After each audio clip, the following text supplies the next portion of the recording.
Bosh. Here we go. Welcome, welcome, welcome, common sensors. Thanks to Mike Graham, another awesome show. You will notice that the revolution is indeed being televised. Paul, Cox and myself have secured Studio 2 for the revolution. Here we are. Every good revolution starts by taking control of the key TV station, and Coxie and I have managed to do it. For those of you who are worried, I can tell you that Kelvin Mackenzie is alive and well. He is obviously under house arrest, but if he concedes to the extensive but entirely reasonable list of demands that Cox and I have put to him, he should be out on Monday and back in this seat, which means Cox and I and our brilliant guests have just got 2 hours to make sure the revolution sticks, Paul. Good morning, comrade. How are we doing? I'm good. I'm very good, thank you. This feels very natural to me.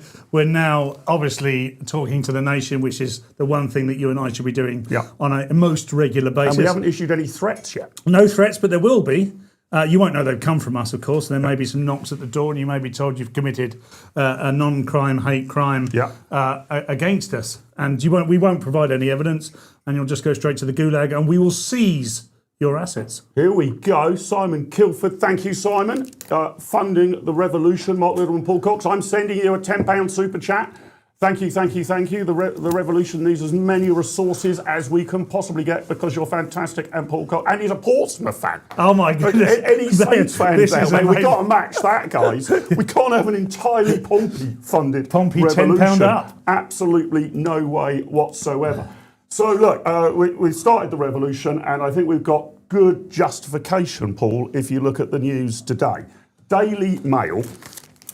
Burnham admits oil drilling can ease cost of living. I mean, is that an admission? Yeah, really? Right. I mean, it's like he's given in, like his arms behind his back, and someone said, "Can you just agree that actually maybe producing our own oil can help us in some way?" Yeah. So, how have you survived the first 2 weeks of Burnhamism? Well, and what's been your tactic? Have you tried to ignore it? Have you tried to laugh at it? Have you tried to pretend it's not as bad as we all think? What's been your psychological strategy? So first of all, I set a rule for myself, which was that I would listen to him if I believed he was talking about one of the key issues facing Great Britain today, the illegal immigration issue, welfare overspending, the state of our economy. As yet, he's failed to really mention any of those significantly and tell us what he's going to do about it. He has made Number 10 North. I've not paid too much attention to that. He has made several TikToks. I've not paid any attention to that whatsoever. He has gone into an old people's home where an old Jewish man said to him, "Who are you?" And he said, "I'm the new Prime Minister." And he was like, "What, another one?" So I did kind of enjoy that. Look, I'm really concerned because we've basically got more of the same again. And if anything, I think he's more socialist than Keir Starmer. And as you know, Mark, unlike you, I'm not a big fan of socialism. Well, there you go. There you go. That's controversial. If you are a big fan of socialism, please drop that in the chat. Who is your favourite socialist? And also hand over all of your money in super chats, please, to prove that you are very socialist indeed. But here's the other thing about him, right? Because, look, okay, I will do the anchor role of trying to give this bloke a fair hearing. It's all memes and vibes, but he's a better communicator than Starmer. He is a better communicator. I mean, Starmer, if he came to you and said, you've won the lottery and here is the elixir of life, you will never die. And even if you believed him, he would still make it sound like he was passing a death sentence on you, right?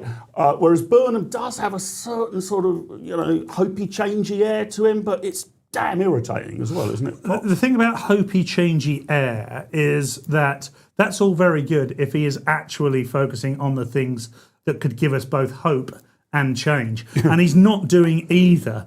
Look, it's all platitudes. It's all talking about devolution, which again I'm against. I mean, I want smaller government, not absolutely massive government where it is absolutely everywhere and mayors have got power. I don't want that whatsoever. It doesn't solve the problems in front of us. In fact, I think those things are for when a country is prosperous and the economy is going excellent and we can go, what more can we do to help the constituents? We're not in that position.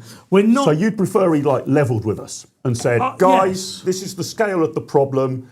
It's going to take a lot of getting out of. We can do it, but it's going to be awkward. A bit like a doctor explaining to you need some surgery or something, rather than just telling you to feel more optimistic and upbeat about yourself. Yeah, because I don't think hope is either right or left wing. I think hope is something we should all get. But hope has to be based in reality. It's like your mum telling you that you will be a professional footballer one day, even though you can't do your laces up. Yeah. This is a problem, and this is where we find ourselves as a country at the moment.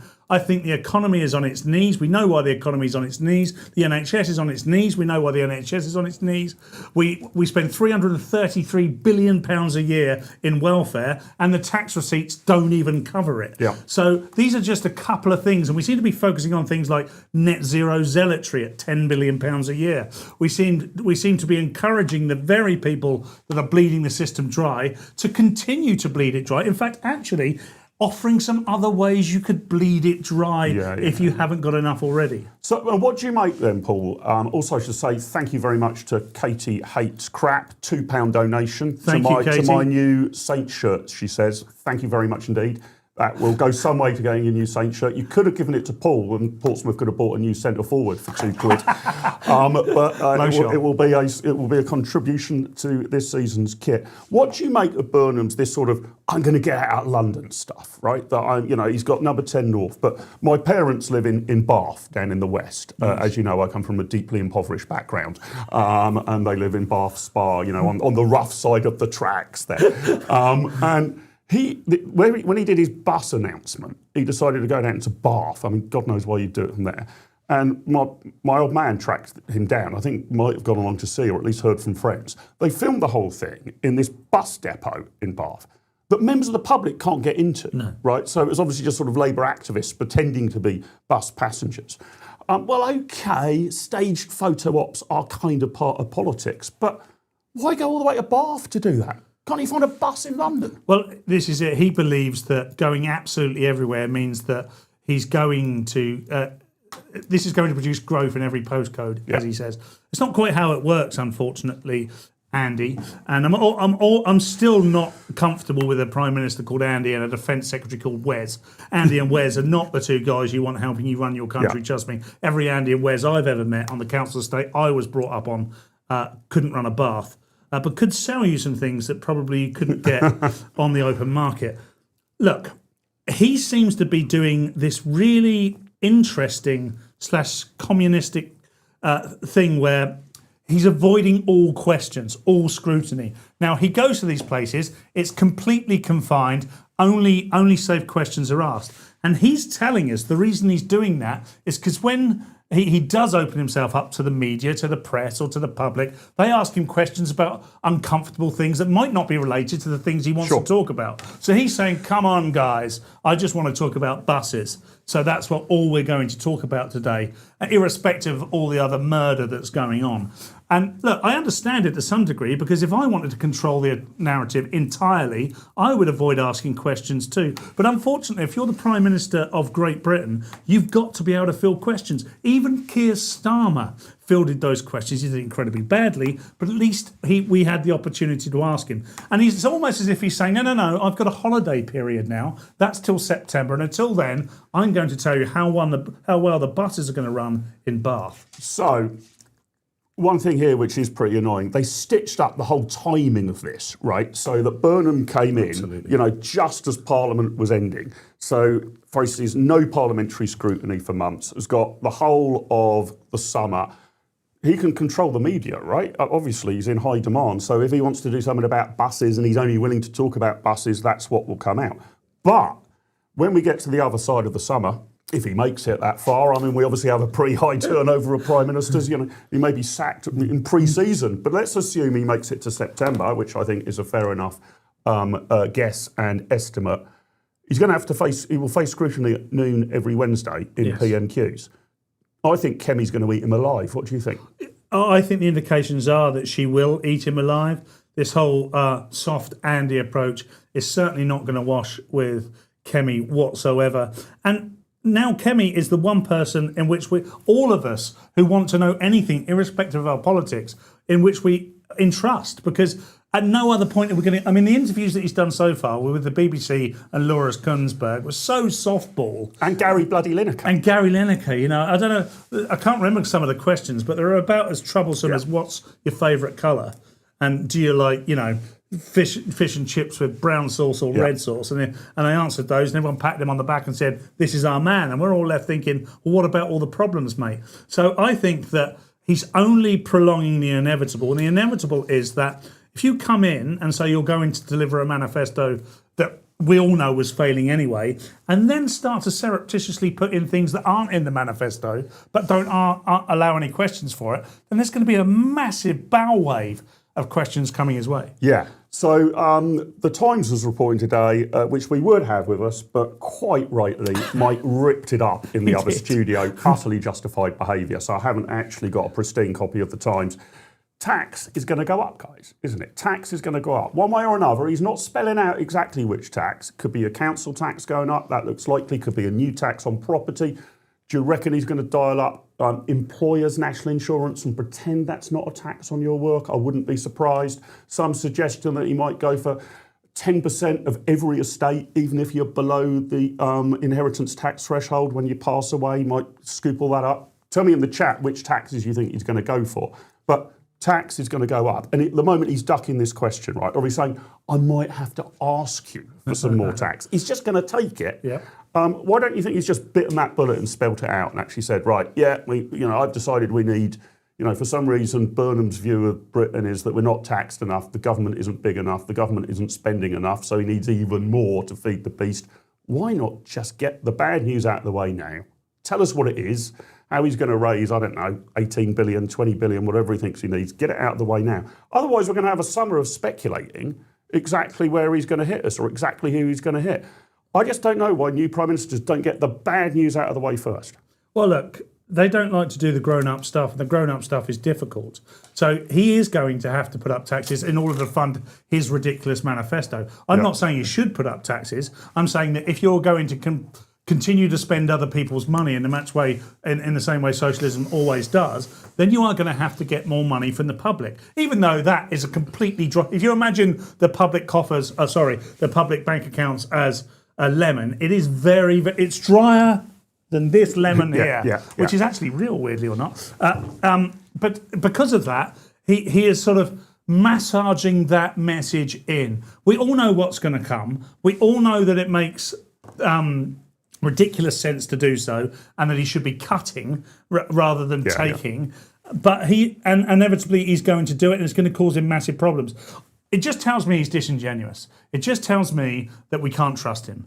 Just like we couldn't trust Keir Starmer. What we really want is people just to give us the information. This is what we're going to do. This is why we're going to do it. And then we can make judgments. But we don't even get to make a judgment. It just gets taken from us. So, there's this thing called, way back in the day, criminology, right? Which was the study of leading figures and kind of memos issued by the Soviet Union.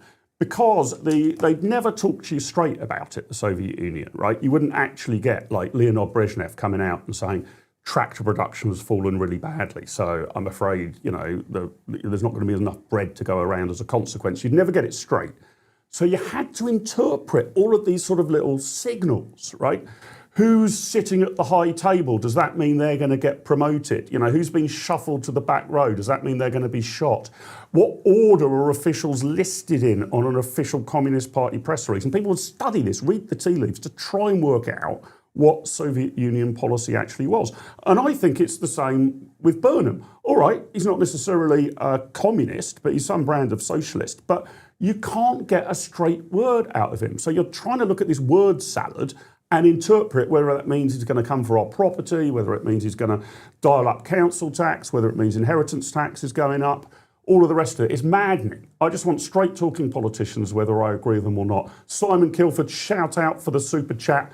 Thanks very much, mate. I think he also put in the chat, it's 20 quid, Paul, and he reckons that is enough to buy Portsmouth a new centre forward. I reckon it is enough to buy you a completely new squad. Totally unfair. Look, I said this to you before we were on air. If you look at Hampshire from the sky, Pompey are on the right. Southampton are on the left. Right. So make your mind up. Are you on and the you're right? blue and we're red as well. Yeah, exactly. Yeah. So it's not looking good for the Saints, is it? I never say Saints. I'd say something else. But, I'm going to be professional. I'm going to be fair. That won't last the hour. No, it probably won't last the hour. I just think that one thing we do know for certain is the people that were likely to vote for Andy Burnham, the people that rely most on welfare, are going to support him, because the people that are going to pay for it are the complete opposite. Yep. It's those that have gone out there and earned. It's those that have gone out there and accumulated wealth, no matter how small that is. And they consider wealth to be anything over about 12 quid now. Yeah. So anyone who's got over 12 quid will have half of that 12 quid taken away and given to the people with no pounds. So we are in big, big trouble, because no one has ever produced a successful economy from this type of politics. Yeah, I agree with you, because it's not just the unfairness of it, it's the disincentive effect, right? Once you start sending out the signal that if you accrue wealth and make a good life for yourself, we're coming for it. Yeah. Well, people say, why should I strive? Or why should I strive here? Perhaps I should go to the USA. Perhaps I should go to Dubai, something like that. And also, most people actually, most people aren't on welfare, although you would think with a £333 billion bill that everybody was on welfare. Most people aren't.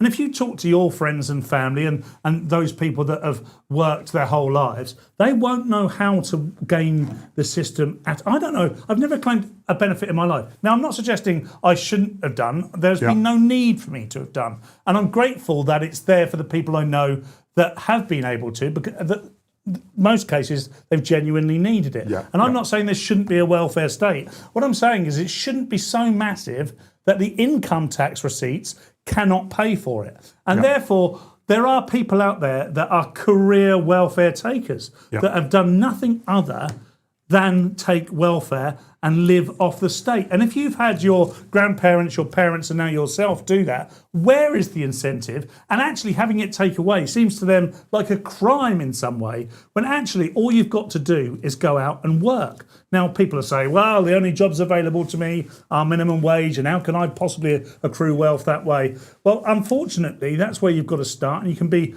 entrepreneurial and try and make money for yourself. But all the time the welfare state pays you more than minimum wage, what's the point? So I'm going to make a nerdy tax point, but first, shout out to Nancy. Thanks very much for the £5 super chat. Very important and good historical point. Since Sir Robert Walpole, considered to be our first ever Prime Minister, every UK PM has been based at number 10. Yet this entitled idiot, I think she means Burnham, not you, Cox. This entitled idiot has no mandate, no general election changes that, arrogant or what. Absolutely bang on, Nancy. You are completely correct about that. This number 10 North nonsense is not going to stick. We got another one as well, have we, Pooch? Yeah, 1 second, there you go. Wow, this is great. Super chat. Just out of interest, Pooch, would Kelvin normally have had the £700,000 or £800,000 we've had in super chats already? No. So this is thank you, comrades. So this is D-Light 4595. Have I got that right? Hi guys, love you too. Thank you very much. I never voted for Andy B or to give out even more of our tax to mayors to have a spending spree roll on September and PMQs. I think you are bang on right about that. Scrutiny is coming. And I think he's better actually to, do a few warm-up routines first by taking some proper questions from some proper journalists, because otherwise he's going to go in cold at PMQs and he just simply ain't going to get away with that. And we had a tenner from Bob the Seagull. Thank you. £10 from Bob the Seagull. Yep. Does that mean he's a Brighton and Hove Albion fan? Are we now split three ways on the South Coast? Is Bob the Seagull He's a Forest fan. Forest fan? Okay, Wow. that's much more acceptable. fan. And £9.99 from Andrew as well. Thank you very much. Keep the money pouring in. The revolution needs to be properly financed, guys. We really, really appreciate it. Now, I'm going to make a nerdy tax point and see what you think of it, Coxie. Cox in the corner, I need your view on this. Because we were discussing on the plank session with Mike earlier, Gary Stevenson just does not understand the tax system. And quite a lot of people say we need to simplify the tax system. And there is some good reasons to do that. The tax rulebook is now, I think, more than 14 times the length of War and Peace. It is impossible for any single individual to get your head around it. And quite often what folks say is, one way we could simplify it is if you just merge together national insurance contributions and income tax, right? They come out of your pay packet. You just see a whole lump goes out. Why should it go in two different directions? Why don't we just blend them together? It's very complicated because different rates kick in for national insurance with different thresholds. Why don't we just bundle it all together and just have one income tax? That would simplify it. I say no to that. Here's what I want to do. I want to get back to the initial, original concept of national insurance. So when you see money leave your pay packet, it goes in two different ways.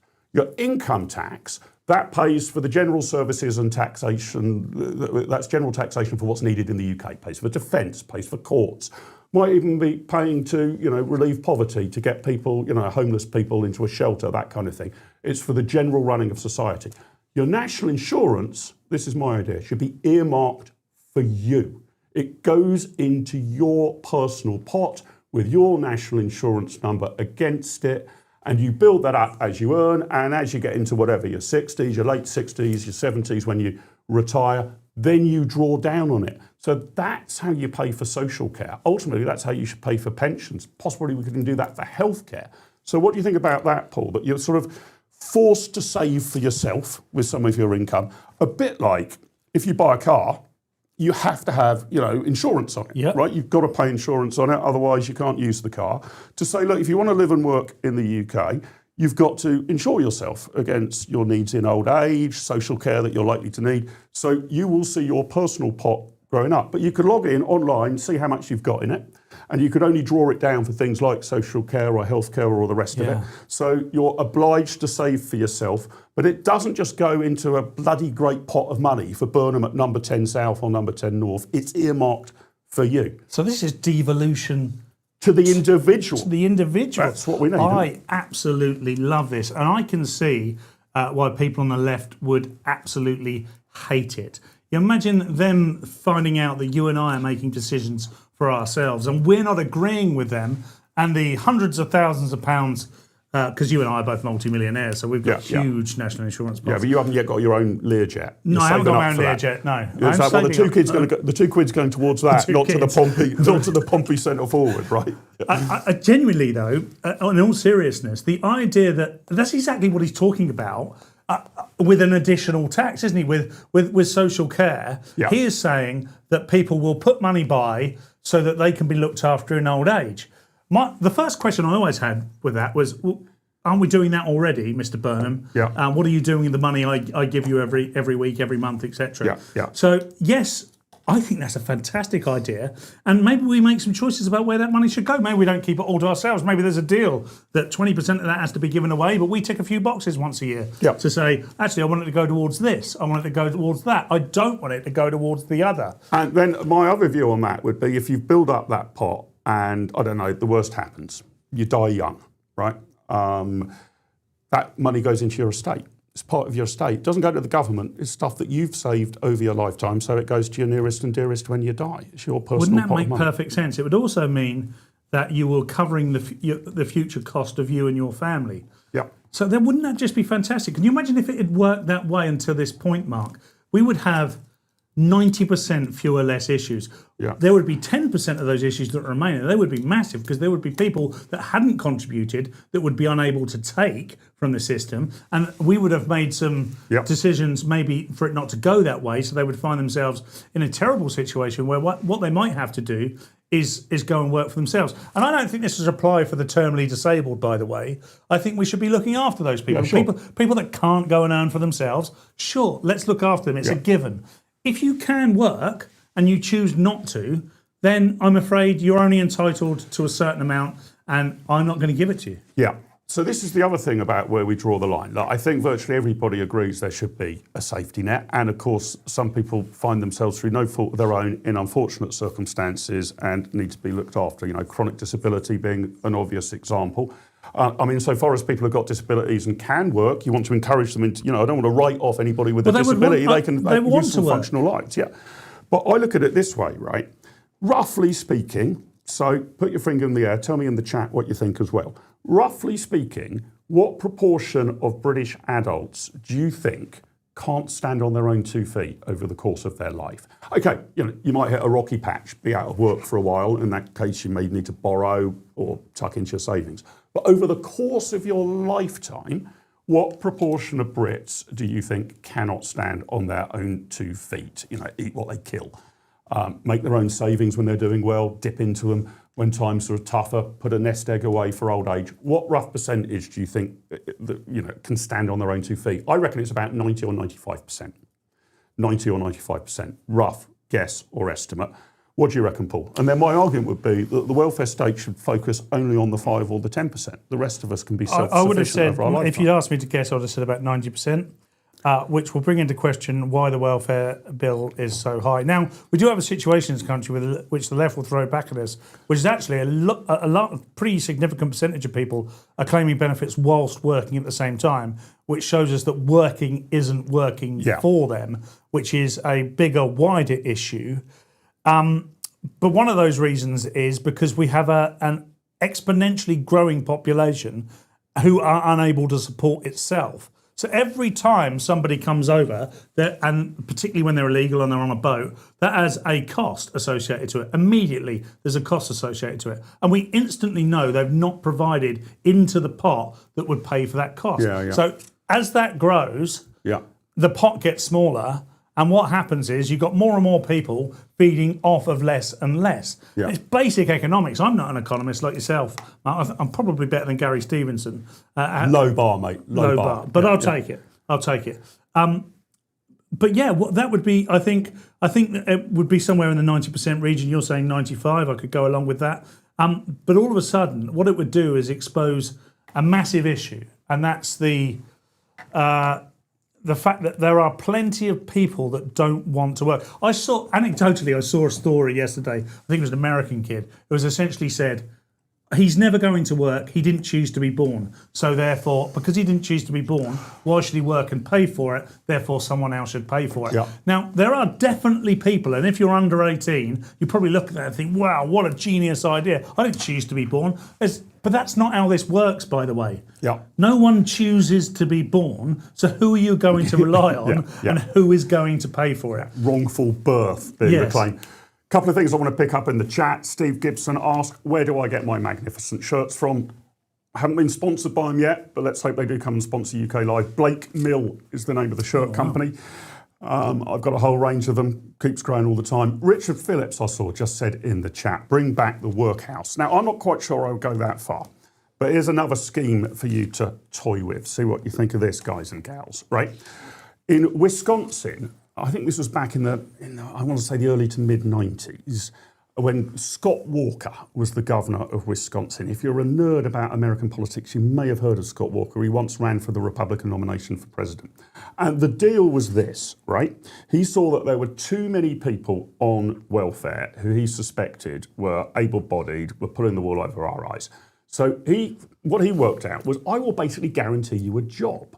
And it went something like this. If you are, unless you're signed off because you're, terminally ill or something, I expect you to turn up at the park gates at 8 o'clock in the morning, to be there till 5 o'clock in the afternoon. The park warden will give you various menial jobs to do, clearing up litter, sweeping away the leaves, scrubbing some graffiti down from the walls, whatever it might be, repainting the fences. You will have to contribute to the community. And if you don't show up, your welfare checks are going to be stopped.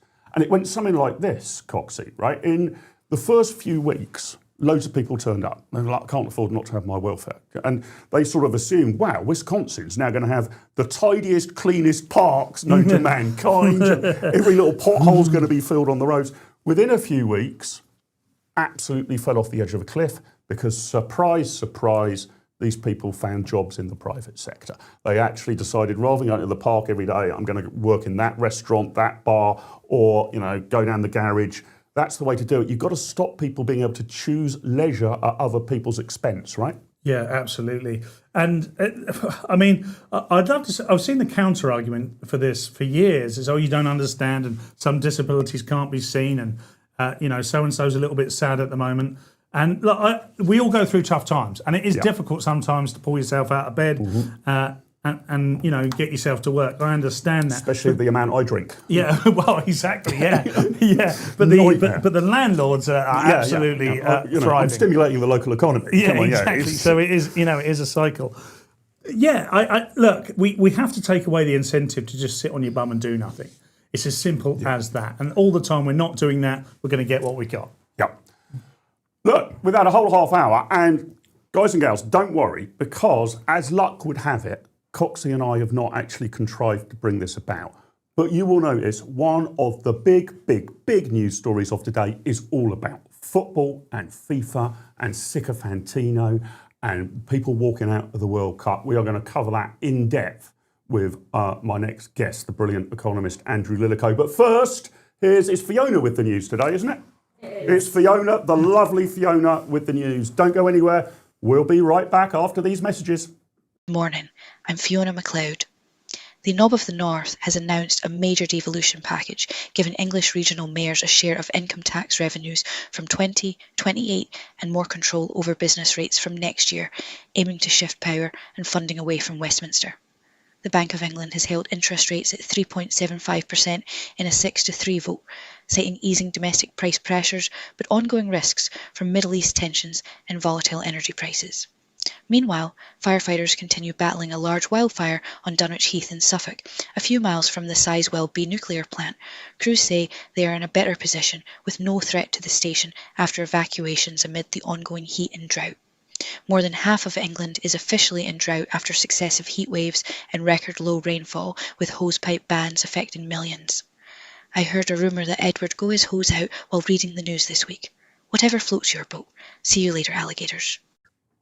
Fiona Shaw floats my boat. Hope she floats your boat, viewers, as well. We've got a great guest coming up here, and I'm really glad that I caught him, a comment of his on X. Andrew Lillico is an economist with Europe Economics, knows way more about economics than me and a zillion times more than Gary Stevenson. And Andrew and I nearly always agree on everything. Andrew also knows his stuff about football. So I thought no better person to speak to than this whole stuff around FIFA wanting to sell off a stake in the World Cup. That's the concept, that private companies, I think linked somehow to the Trump family or administration, would be able to buy a kind of percentage stake of the World Cup. Infantino would soak that money in and then apparently dosh it out to some of the federations. UEFA has said over our dead body, if you do that, Europe will not compete in the tournament. We're not having it. With this up, we will not put. CONCACAF, that's the North American equivalent of UEFA, have done the same thing. Not as important in football terms, but that's still USA, Mexico out. I'm glad UEFA have done this. I don't want football privatised in this way, but Andrew, great to have you with us. You're going to make the case for the defence, aren't you? You think that Infantino's onto something here, and I'm some whingy, pinko, statist socialist. Is that a pretty fair summation of your take on the matter? Well, I don't know. You've always been slightly dodgy on the socialism front, obviously, but I would have thought that it was UEFA and other bodies probably should have withdrawn from FIFA some years ago. I mean, at the time of the Sepp Blatter scandals and certainly the Qatar World Cup. So I'm not unhappy at the idea of withdrawing from FIFA. I just think that this particular set of circumstances is a very odd one and rather self-interested on the part of UEFA. What's being proposed here is that that there's a stake, there's some private money introduced into the running of a tournament that could be then used to commercialize the tournament, increase the amount of money available to run it, run fancier tournaments, make some more money out of them, and then pay something out to the investors. That's a very classic kind of a way of raising a minority stake investment. It doesn't turn over the control of these tournaments to the private investors at all. Obviously, one of the things here, I think, is that FIFA has had such a bad reputation that people don't trust that there wouldn't be some nefarious things going on in the background. But I think actually there's a case that it's rather the reverse. FIFA's had such bad governance issues over so many years that actually the mechanism of having some external investors with a stake in applying better controls, in checking what was going on, in making sure that there weren't bribes being paid to people and the kind of terrible things that happened in the past in FIFA, could potentially be a mechanism for improving its governance. So addressing some of the very issues that people are concerned about that leads them to be worried about this. Another thing that I would say is that UEFA's objections to this seem very strange and self-interested. I mean, they're suggesting, there might be incentives to have a load of extra matches and introduce extra teams. Who knows? Next, they'll be suggesting that we have a sort of Swiss-style league and 2 sets of knockout matches like they have in the Champions League that UEFA introduced there. UEFA is very heavily commercialized football in Europe, and the idea that there was some fundamental objection to introducing money into football. Nobody thinks that watching football or the quality of the game and so on is worse than it was before TV came in the big in the 1990s. The idea that money will somehow make football worse just seems to me to be silly. And I think that UEFA is also trying to protect itself against the principle which was behind some of the movements to a Super League. So they want to say, oh, well, nothing must ever change about the governance arrangements of football because that vests their own position. They don't want to face any threats. So, although I think, hang on, just Andrew. to summarize again, come on. I mean, you're being a bit. Aren't you being a bit hopelessly optimistic here? You're seriously asking me to believe that Infantino wants to bring in some private investors because these people will be better at rooting corruption and bribery out of the game, right? You think that's what his real motivation is here, do you? I find that absolutely inconceivable. I don't think that that's necessarily his motivation at all. I'm sure his motivation is that he wants to get extra money in so that he can run bigger, fancier tournaments that he thinks that will allow them to make more money. But I'm saying that one of the consequences of that may well be, as it is in other areas of corporate governance, that when you have such a minority stake, a side effect is that you get improved controls. But what do you think? What do you think's lacking? I mean, I'm all for making the game bigger, glitzier. I'm not in favour of half-hour bloody intervals in the final. That's a nonsense. Got to stop. I'm not in favour of making the balls bigger in order to have more goals.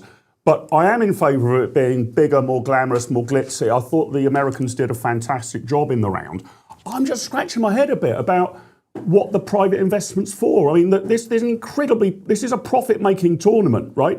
I mean, World Cup football's not on its knees. It's not thinking, oh my God, if we could just find another million or two of investment, perhaps we'd be able to sell some tickets. We need a better marketing strategy, otherwise nobody's going to know the games are on. This is a guaranteed moneymaker. And of course, you will involve private consultants to, do all of these things, to market it, to come up with the logo, to run the ticketing operation and all of that. I don't understand why you need any further private equity. What would it actually enhance in the game? Well, it's difficult to guess, of course, exactly what it would enhance until somebody does it. That's one of the things about new innovations, is that it's hard to say in advance exactly what they might be. I think that fairly clearly, one of the things they want to do with this money is to reach out to additional new countries. So they think that football has the capacity to spread further across the world. It's already very widely spread across the world, of course, but they think that they can make that happen even more, and they want some of the money to get even bigger reach for that.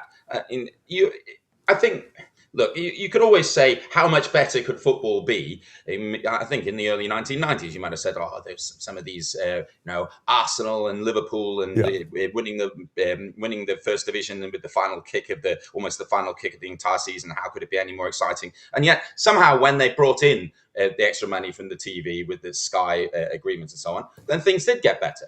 And so it's difficult for us to say in advance. I don't think that I can, unlike you, I don't think I can centrally plan exactly what's going to happen in football and predict everything in advance. I'd rather allow there to be some, emergent innovation. Fair point. My first 42 minutes of this show have got off to a pretty bad start. Cox has already called me a socialist. Lillico's now thinks I'm a socialist as well. I don't think I'm going to be around for much longer. They're going to hook me at the 11 o'clock news, I reckon. Coxie in the corner. What's your take on this? Because look, you and I do tend to lean into all of the stuff that Andrew's talking about. Get private money in. It makes things better. We don't know where it will go. That's the nature of the market. There'll be a discovery process. Don't centrally plan things. But there's something about this that just sits in my craw. Am I being a pinko lefty statist socialist, or am I right? Look, somewhere between the two, actually. I understand what Andrew's saying, and what Andrew's saying actually assumes there's good faith, which was your point. I don't believe there's any good faith from FIFA, and there's no good faith from Infantino. And in fact, UEFA are on slightly shaky ground because obviously the Super League just a couple of years ago didn't get off the ground because football fans smelt a rat, essentially. And when you talk about football, I think you can equate it to UK politics in a way. The thing that backs up UK politics, and you and I are capitalists, we're not socialists, irrespective of the accusations me and Andrew have made against you. But one of the things that also backs that up is the pillar of British culture. And what I would say with football is you have this pillar of football culture, which is led by ostensibly the football fans, which are on the whole sort of middle to working class. And if it doesn't work for them, then it cannot work for football. And the point is, sure, have private equity, have money coming in, but it has to be ring-fenced away from the football. We can't have what we fear Infantino's going to do, and that is these 30-minute breaks where we have the Super Bowl esque shows. Nobody wants that. And I don't think UEFA, even with the Champions League so far, have managed to make changes to football. The way it's played on the pitch is generally played exactly as it was before that come along. So, Andrew, do you agree that football shouldn't be changed as a result of any private equity investment?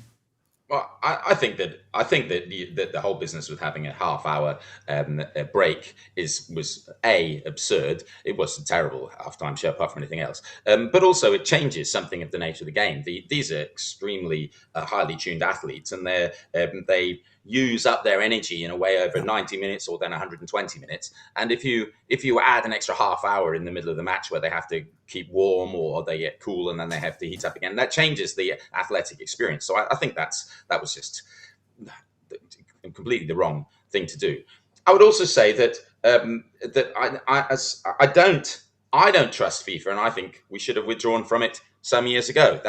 I said that right at the start. And I completely agree that one of the issues here is that people don't trust Infantino. The institution of FIFA is seen as being so dodgy in various ways. You know, even just in the World Cup with some of the decisions about suspensions and some of the allegations of biased refereeing in favor of Argentina and that kind of stuff. People don't trust them. What I would want to say though is in not trusting FIFA, you shouldn't throw out the principle. You shouldn't buy in, as it were, to a principle that we can't have commercial money into the game. And I think that UEFA in particular is being very disingenuous here in its objections. It does all kinds of things to introduce additional commercialization to the game. It does all kinds of things to change the formats of its tournaments in order to encourage more commercialization of the game. And at the same time, it tells some story about how it's somehow the guardian of the soul of football when alternative commercial ventures such as the Super League come along. So I think that you don't want to buy any of that stuff. You can say we should withdraw from FIFA because they have a terrible history of corruption, because they're doing stupid things like making half-hour breaks in the game and all kinds of other bad decisions. At the end of the day, the World Cup's just a tournament. You can have an alternative tournament if we want to have an alternative tournament, and we probably should have done before now. But there's nothing wrong in principle with having outside investment into these kinds of arrangements. Andrew, let me finish by asking you this. Here's a sort of worry, and you might just say this is down to the frailties and weaknesses of Infantino, and if only we could get a better, decent FIFA boss. But we had the whole scandal about the American red card essentially being rescinded, which just seemed to me it had no sporting justification whatsoever. That was clearly political interference. But another example, and this is the sort of thing that would worry me about commercialising the game, running it entirely on a for-profit basis. You know, how much cash can we make out of football? And that was at the Club World Cup. So for those of you who don't know, this is a relatively new innovation in which the best teams from the world, so those who have won the European Champions League over recent years or have won the South American Copa Libertadores, it's called, that's the equivalent of the Champions League there, or in Asia or in Africa. You put all of these teams together and it's very similar in format to the World Cup, right? Except you've got Man City and Chelsea and Real Madrid and Flamenco and Sao Paulo and Boca Juniors and all of the rest of it. They allowed into that tournament, representing the United States of America, not the best team in America, not the team that had won the MLS, but Inter Miami. They were the team selected. No sporting grounds for this whatsoever. But guess what? Lionel Messi plays for Inter Miami. They were allowed in, if you like, for commercial reasons. I think that I will not put up with that. And I would be worried in a World Cup that the private investors might say, you know, all right, 48 teams, but do you think two of the places could be invitationals? You know, it's very upsetting that Italy didn't manage to qualify on the pitch. The Italians are a huge television audience.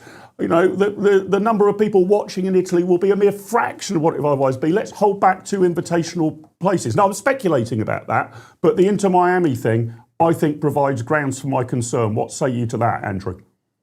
I think that it's not only. I mean, that's one illustration, but I think that Infantino has done a number of very dodgy things, not least of which was the FIFA Peace Prize being awarded to Trump, which have undermined the sense of any integrity of the process. I don't think people necessarily at this stage think of him as being corrupt in quite the same way that Blatter was, but there's a lack of integrity to a lot of things that goes on as things stand. If you were transparent and you said, look, when we're trying to get a new tournament going, we want to have a couple of invitational places because we need to be able to get enough momentum in order to make things operate. I wouldn't necessarily object to that in principle. I wouldn't have thought that the World Cup needed that kind of thing because it's been going for many years.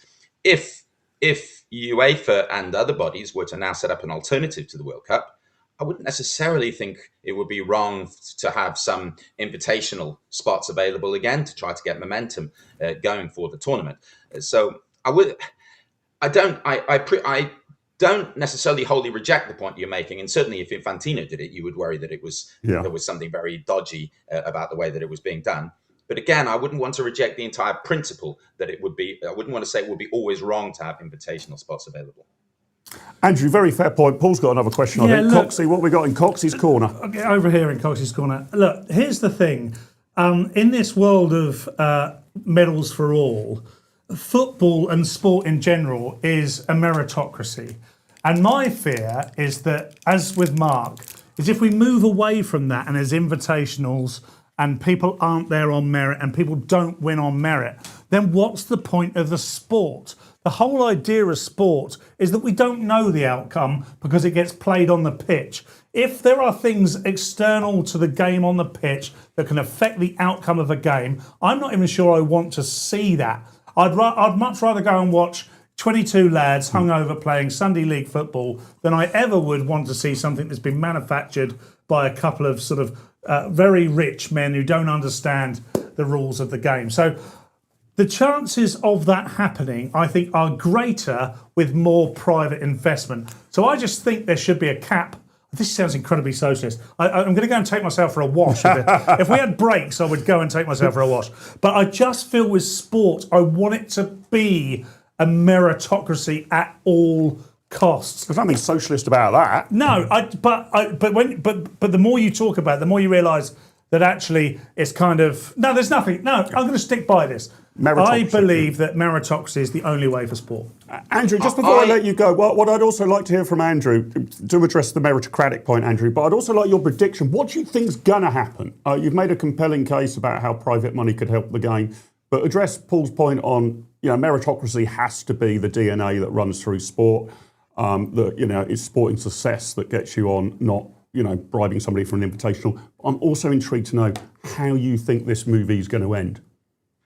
I agree that there's a concern that some people might want to make a big tournament like the World Cup into a kind of entertainment. That the point was, you need to make sure that certain people are there because that'll make it more fun, or it'll be a better spectacle, or we need to make sure that things get evened up so that you have, we've got to have a South American team and a European team, or we mustn't have Messi excluded. Those sorts of that kind of thinking, which people were definitely concerned was affecting refereeing decisions and other kinds of decisions during the World Cup. I agree 100%. Needs to make sure that we don't get that in the game. What I don't really agree is that you're necessarily more likely to have that if you have external funds coming in. Because, as I say, I think one of the problems here is that FIFA has quite poor governance arrangements. It's very little accountability to anybody. It's not as though, up to this point, FIFA has been a model of integrity, and now we're worried that if we change anything, we'll deviate away from the wholly pristine way that things have been run in the past. What it is has been a byword for a lack of integrity for many years. And I think that having some external parties who have an interest in trying to monitor what's going on and making sure that not too many dodgy things happen, I think that could be to the benefit. What do I think will happen here? What I would probably like to happen, as I say, is that UEFA and other bodies withdraw from FIFA and establish an alternative tournament. I fear that what's going to happen is that that Infantino will back down, and it'll all come to nothing in the end, and we'll just find another way to navigate through to doing the kinds of things that he wants. Yeah, that UEFA won't move in for the kill. Andrew, great to have you with us. Always a pleasure to hear from you. Such clear thinking. You've made me have second thoughts, especially as I'm now very worried I'm a socialist. So I'm going to have to revisit this. But great to have you with us, Andrew. Thanks. Have a wonderful day. That's the brilliant Andrew Lillicoat, ladies and gents. Look, some people are saying they want us to move on from football. Kitty said it won't be long before Spain have the best Moroccan team. That certainly seems pretty plausible from recent events, and we're going to get right onto that in the next half hour or so. I want to make a shout out to, can you name, and I'm hoping the answer's here no, Coxie, because it will prove my point. Can you name the head of UEFA? No. Yeah, I had to look it up. No, I can't. Alexander Seferin, who is a Slovenian lawyer. And the reason I wanted to make this point, although I don't know a great deal about him, I love the fact that he's just in the background. Yeah, he's not jumping around on the stage of the Spanish team. You probably wouldn't recognise him if you bumped into the street. Yet he has pulled off unanimity amongst UEFA. Very strong statement. At worst, I think they're going to stop Infantino in their tracks. At best, might even tilt into a complete reset of the global game. So I'm going to give him a round of applause for being the man in the shadows who's done a pretty damn good job here. Nothing's bigger than the game, no player's bigger than the team. Yeah, exactly right. Exactly. How do you think this is going to end? I think we've neatly summed it up. I think Infantino loses this. I don't think it works out. I think that he's painted himself into a corner and has to try, because I think he made promises to people during the World Cup. I think people, particularly in America, looked at the World Cup and thought, "My God, this is a cash cow," and I think we can milk it for all it's got. Unfortunately, there's 130 to 150 years of association football, and behind it is a huge tradition which deserves protecting and will be protected. Yeah. Let's get on to this Spain-Morocco thing. The reason, ladies and gents, that the Times newspaper is in tatters, ripped into shreds on the floor of the other studio, is Mike Graham, quite understandably, lost his stuff because the Times newspaper only covered this unbelievable movement of people from Moroccan territory onto Spanish territory. And I think it was like page 32, page 34, buried at the back, somewhere after the beauty section. But we've got a clip of this incredible movement of folk. And I want to get into that because, we've got to bear in mind, it's not just the UK that's got an immigration problem. This is happening everywhere, and we've got to find a way of solving it. What clip have we got? Is it clip number 3? Yeah, can we just have a look at this? You would have seen it on the television, but just to refresh yourself, this is what an invasion looks like.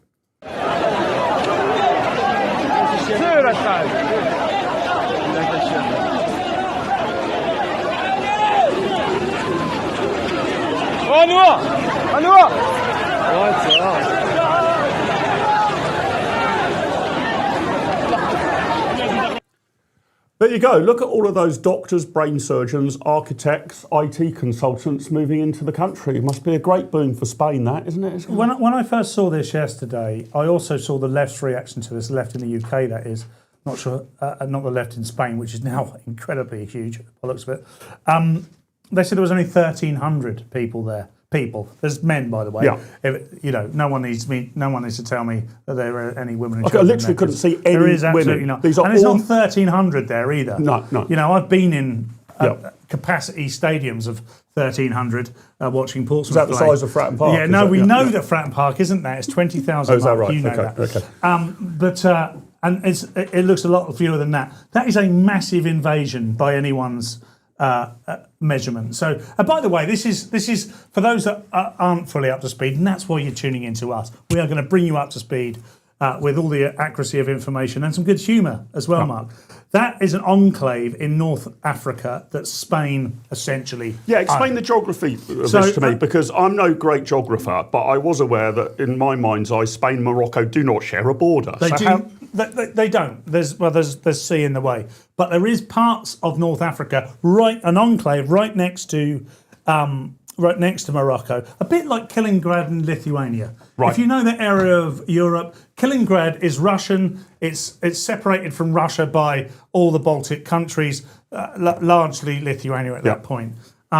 They've got this enclave, and essentially they've come on over, and they've come on over because they've been incentivised by the Spanish Prime Minister, who has essentially given amnesty to upwards of 1 million illegal refugees in Spain, and said, "Come on in, we love you. You can help bolster our economy. Go and come here." And they've essentially seen that and gone, "Do you know what? We're going to take our chances." So they've come in. Okay, but just to be clear, this isn't a legal break-in, right? It's just they're taking their chances that the amnesty will be extended to them in future. Have I got that right? Yeah, it's a kind of that's gambling how I- to see that's if, how I if they're see going it. to pardon them. Yeah. Are you saying it's not illegal? Or are you No, saying I'm saying it's clearly illegal? this isn't the Spanish government just saying, "Well, we've opened the gates, please come in as many." there's still They are breaking the law by If you by look getting in. closely, there's still massive, great big barbed wire fences Yeah, that they've managed to swim around. I mean, was it Phil Jones that we were talking about earlier on playing? He would see them all as entrepreneurs. Yes. And they probably He would be all should handing out given checks to each of them so business they can loans. set And up their I'd own- imagine actually a large percentage of them now have floated on the footsie. Yeah. So they're probably doing it excellently For well. a couple of days. Yeah. They, I'm thinking of becoming a shareholder, etc. But look, this is a massive problem. Look, Spain can choose to do what they want to do, and if, for instance, I thought that it would just remain a Spanish problem, I'd sit back with great amusement and go, "Look at this. This will help our argument from the right in Great Britain." Yeah. But it's not true, because once they get into Spain, they can travel anywhere in Europe, and of course, the first place they try and get to is France, and then into the UK, because this is where the pavement is paved with welfare. Good point by McP in the chat we just saw on the screen there. Really good point. What about them getting into Gibraltar? Well, this is exactly Right. it. I'm not exactly sure what the treaties are. I meant on the way in this morning to look that up, because I don't think you automatically can come to the UK if you I think that's right. break into Yeah, Gibraltar. because it's not part of the UK. It's like a protected territory or something. It's like Jersey What's or whatever. the treaty? Schengen? For the EU, yeah. Yeah, so Gibraltar has recently joined up to that. yeah. It might have escaped a lot Because of obviously people. the flow of traffic in and out of between Gibraltar and Spain is colossal every day, right? Yeah. So they've joined. Actually, Italy said yesterday they're now going to start, even though they're all signed up to this, are going to look at this and go, "Do we need to start to have a fenced border with Spain if you're going to allow this to happen?" Yeah. Because this goes back to my initial point, which is this isn't a Spanish problem. This becomes an EU problem. Yeah. And do you know what? We may have left the EU, but we have that illegal immigration issue still. Yeah. Well, listen, we've got another brilliant guest to help us navigate our way through this. Easily the smartest Australian lady in the United Kingdom. We are going to be joined by Catherine McBride. I'm going to be picking her brains about this immigration thing from an economic standpoint, as well as her take on Burnhanism. I need people to tell me what it is. I feel I'm against it, but I think she's going to help define it. But first, we're going to go to the news, where Fiona's going to float our boat again. Good morning, I'm Fiona MacLeod. The Knob of the North has announced a major devolution package, giving English regional mayors a share of income tax revenues from 2028 and more control over business rates from next year, aiming to shift power and funding away from Westminster. The Bank of England has held interest rates at 3.75% in a 6-3 vote, citing easing domestic price pressures but ongoing risks from Middle East tensions and volatile energy prices. Meanwhile, firefighters continue battling a large wildfire on Dunwich Heath in Suffolk, a few miles from the Sizewell B nuclear plant. Crews say they are in a better position, with no threat to the station after evacuations amid the ongoing heat and drought. More than half of England is officially in drought after successive heat waves and record low rainfall, with hosepipe bans affecting millions. I heard a rumour that Ed would go his hose out while reading the news this week. Whatever floats your boat. See you later, alligators. Edward, we're going to be looking into that. That's gone to HR, but Fiona, boat duly floated again. Top stuff. Let's bring in the brilliant Catherine McBride, as I say, the smartest Australian in our capital city, the kind of immigrant we yearn for, Catherine. Let's see if we can get you. You need to tilt the screen the other way. To get You need to do the opposite. way. It's Okay, counterintuitive. there it is. There you go. Now, I want you to help us navigate through a couple of things, Catherine. I can see your left eye, but not your right eye. So try and tilt. I can, I thought I was moving it better, but I think I made it worse. But there we go. I can see all of me. Can you see all but of you me? got to lean. You got to More? lean counterintuitively. Other way. Other way. Okay, other way. It's Got it. counterintuitive. Yeah, I'm here. As here. I Very Australian. said, It takes me a while. I said, the smartest Australian woman in London, case proven. I think she's upside down. Yeah, she thinks she's upside down. Yeah. Brilliant. Catherine, I want to help you. I want you to help us talk through, just analyse a couple of things for us. Let's start with this migration thing. Okay, so we've seen these pictures in Spain. What's the economic incentive for these people? Is it that they are criminals and they reckon that their criminal activity will render them more money in Spain? Are they, this would be the sweet, be kind to people approach, they're genuinely seeking a better life. They want to run a restaurant or a pub or a bar or be a cab driver. And in sunny Spain, that's, it's easier to turn a buck than it is back in Morocco. The sort of reasons why people flooded into the United States back in the day, chasing the dream. What's going on here insofar as we can guess or surmise about the motive of these people who, as we have pointed out, seem to be 100% men between the ages of about 16 and 40. That's the impression that you get from watching the footage. What's motivating them? Well, first of all, I wouldn't assume they're all Moroccan. There's a really big chance that these people have come from other North African places. Because of all of the countries in North Africa, Morocco is one of the economically better ones. And at this time of year, it has a thriving tourist industry. And there's a lot of opportunities for employment in Morocco. So I would not be 100% sure they're Moroccan. There's still a lot of unrest in Libya and Egypt, so that they could be coming across North Africa and eventually get into this little section of what looks like Morocco. Okay, but if they're not Moroccan, they've made it to Morocco. So what makes Spain so much more attractive that you would take this risk, break the law and break in, rather than just hanging out in Casablanca? Well, there is an assumption that life will be easier in Europe. It's not just Spain, because Spain's part of the Schengen zone, much to Italy's horror. So once they get into Spain, they can get into anywhere in Europe, and they assume that within Europe they'll be able to get jobs, whether that's in the legal trade or whether it's in the drug trade or other illegal activities. If they get into the UK, obviously we'll put them up in a hotel and give them money. So, why wouldn't they try and get here? Yeah. We've got a lot of incentives for them to come, and they've all heard about these incentives. They've all seen them on smartphones. They've all seen pictures of how their relatives are living in the UK or Germany, or not so well in Sweden these days. But and Denmark have obviously put up very strict borders around their country. So a lot of European countries are actually not welcoming immigrants anymore.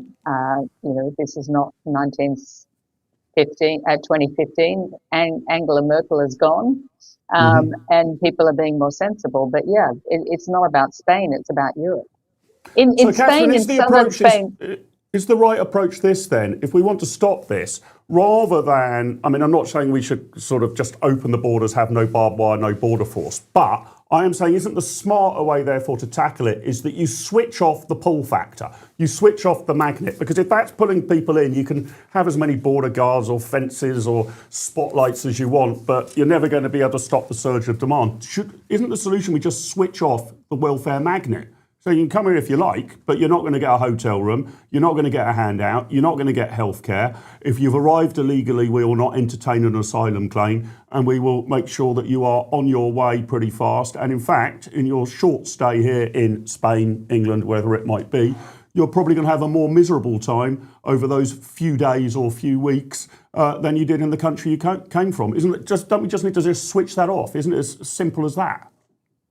Oh, most definitely, we have to switch off all of the pull factors, and that includes the accommodation we give them and the money we give them. But you do also get encampments, where there was a time about 10 years ago when Theresa May was the Home Secretary, where we had massive camps of people in sort of Hyde Park Corner and in the park. You still there's at least one or two tents that I run past in Hyde Park on the weekend where people seem to be living under trees and no one's asked them to leave. So we have to be, the second part of what you just said is not just turn off the donations to them, but we'd also have to actually enclose them in some kind of prison and then export them. And that is harder because we don't have a lot of prison spaces. Weirdly, when someone suggested we use army camps that unfortunately we don't fill with soldiers anymore, there was an outcry that this is not good enough. And these people, this is not the appropriate, and you sort of think, well, if it isn't appropriate for asylum seekers, how was it ever appropriate for our soldiers? Tony says stop the benefits. Fraser said he blames the governments more than the migrants themselves. I mean, people respond to incentives, right? If we're offering free hotel rooms and a chockload of money and come and play Xbox and PlayStation in the utility room, people are going to respond to that. I mean, people want to better themselves. They might be doing it by breaking the law. So I agree, it's the government structure we've got to get right. Catherine, I also want to ask you, because I've got two big questions for you. The first one is, do you think I'm a socialist? Coxie here thinks I'm a socialist, and Andrew Lillico was accusing me of socialism. You know me well enough to know I'm not a socialist, right? You certainly won't when you're at the IEA, but maybe life's changed. You're out in the real world now. Maybe you've had to adjust. Well, you think adjusting to the real world tends one in a socialist direction? I'd say it does exactly the opposite, right? Well, I would say it does too. I would expect that. But I haven't heard you say anything socialist lately, but I don't know what Lillico is responding to. I was worried about FIFA, the commercialisation of football. So, slightly might have touched the third rail there. But on the topic of socialism, I'm not a socialist. By the way, Pooch and Co, can we make sure that the next few guests we book are unambiguously clear that I'm not a socialist? Okay, I just want to be clear for any future programmes I do, right? That has to be locked in for a guest. Catherine, is Andy Burnham a socialist? And if so, or even if not, what is Burnhamism? What is his? Can you get your head around what his economic strategy is? Because I am puzzled, right? I'm trying to piece it all together, but it's like doing a cryptic bloody crossword puzzle. I can't really work out what he's getting at. And I don't think that's because I'm dim. I think it's because he's impenetrable. Well, I think he's saying very little. The few things he did say at the beginning, he's had to reverse or walk back on. He's now talking about something that Theresa May spoke about once, which got quickly labelled a dementia tax, and it probably caused her to lose a massive majority when she called a snap election. So he's definitely a socialist. I think he's it looks like a more competent socialist than the last guy, but whose name escapes me. Oh, Starmer, that's right, yeah. You've nearly managed to mind Pete Starmer from your brain. I wish I could do the same. You've nearly managed to forget him. Well done, you. So you think he's more socialist than Starmer or similar? No. I have a feeling he's a bit more practical because he did come out of the Blair days, which seem like nirvana when you look at what's happening at the moment. So hopefully he is. But everything I see about Manchester shows that the things he's claiming to have been great successes don't actually look like very big successes at the moment. And his approach, whether practical or not, but from what I can gather, is basically tax more and spend more. His analysis of the problems in Britain's economy is that tax is too low and government spending is insufficiently high. That seems to be his approach. I haven't heard of any area of government expenditure that he's minded to reduce, not one. Whereas he seems to have all sorts of plans for either fiddly little tax breaks on the hospitality sector or spending money left, right and centre on God knows what, capping bus fares at £2. This is just going to be more and more tax and spend, ain't it? Well, it's one of those, it's also they're privatising things on the assumption that the government can run something more effectively than private services can. I have trouble believing that. They don't seem to understand that the bus fare reflects the cost of running the bus, and that if you cut it, they either have to reduce the cost of running the bus, which probably means reducing the number of buses out there, or they have to get smaller buses, or maybe buses that use less fuel, which is a big capital investment if they want to change their buses to electric buses, which may be more expensive actually, so that might not be a good idea. It's this weird idea that they, having caused a lot of inflation, not just them, but the Sunak government caused a huge amount of inflation, or at least he did when he was Chancellor, by pumping out money. But these costs are real. The bus fare is not plucked out of the air, or it is maybe to a degree, but if people don't pay it, then the bus company has a choice. It has to bring the fares down or go out of business. And the idea that you can just cap a fare and expect a company to continue running, it's like, well, the company is going to go, well, sorry, but we have to pay our drivers. Can we cap the drivers' fare? Yeah. Can we cap Catherine, his you wages? haven't built in that, put aside the economics and the rationale, you have not built in that hopey, changey memes and vibes is really what makes the world go round, right? I just don't think you're just not listening. It's hopey, changey memes and vibes that we need to get the buses running. Coxie in the corner had a question for you, I think. I do, yeah. In fact, it's a question for you both, actually, because you're both much more tuned into the economic world than I am. Bringing all of these things together, Catherine, what we've got is an invasion of migrants in southern Europe, and we've got a Spanish PM who says this is good for his economy. We've also got a socialist UK PM, or a succession of socialist UK PMs, who also believe this but don't say it quite as proudly. Why, from the right, do we not produce reports, like business reports, that look at the UK saying this is how they contribute, this is where they work, this is the demographic, this is the value to us? Of course, when it's public money, we never look at profit and loss. We only ever look at benefit to society, and nearly all of that is hopey-feely and is not measured in any tangible way. So why on the right, why in economics, why in business do we not produce monthly reports, annual reports that say who's contributing, who's taking, and how this is benefiting or not benefiting us as the UK constituents? It's a great idea, and I think we should really change the way we measure the economy.